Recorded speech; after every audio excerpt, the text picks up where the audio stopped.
অনেকের প্রশ্ন থাকে যে কোনো পেশেন্টের যদি একবার ডায়ালিসিস শুরু হয় সেটা কি লাইফ লং চলে নাকি পরে সেটা বন্ধ করা যায়। এবার এই জিনিসটা নিয়ে একটা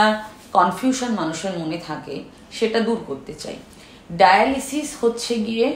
কিডনির কাজটাই করে যখন একটা মানুষের কিডনির কর্মক্ষমতা কমে যায়। এবার একজন মানুষের যদি অনেক দিন ধরে সুগার, প্রেশার বা অনেক দিন ধরে কিডনির নিজস্ব রোগ থাকে এবং তার জন্য কিডনি পার্মানেন্টলি খারাপ হয়ে যায়, সেই সমস্ত পেশেন্টদের ডায়ালিসিস শুরু করলে তাকে বন্ধ করা যায় না, কারণ তার কিডনিটা অলরেডি সমস্ত ফাংশন করা বন্ধ করে দিয়েছে। কিন্তু দেখা যায় ধরুন কোনো পেশেন্টের কিডনি নর্মাল ছিল বা কোনো পেশেন্টের কিডনির সমস্যা ছিল বা সামান্য পরিমাণ ছিল, তার যদি হঠাৎ করে কোনো বড়সড় অ্যাক্সিডেন্ট হয় বা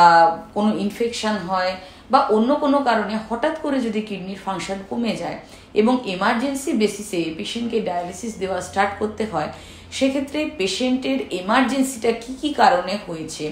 পেশেন্টের কিডনির ফাংশন পরে সেক্ষেত্রে ফেরার কতটা চান্স আছে, সেটা ওই অ্যাকিউট ইনসাল্টের উপর ডিপেন্ড করে।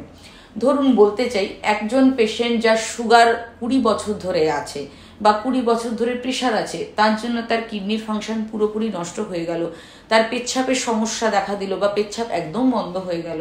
সেক্ষেত্রে যে ডায়ালিসিস শুরু হবে সেটা লাইফ লং চলে ইউজুয়ালি। কিন্তু ধরুন কারোর গ্লোমেরুলার ডিজিজ আছে বা গ্লোমেরুলোনেফ্রাইটিস আছে, কারোর হঠাৎ করে ধরুন সাপে কামড়ালো বা কোনো বিষ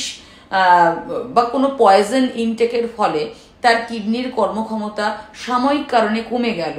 সেক্ষেত্রে তার ডায়ালিসিস এমার্জেন্সি বেসিসে শুরু করা যেতে পারে।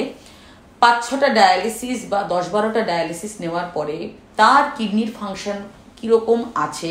কিডনির ফাংশন ফেরার সম্ভাবনা আছে নাকি, সেটার উপর ডিপেন্ড করে তার ডায়ালিসিস বন্ধ করা যাবে কি যাবে না।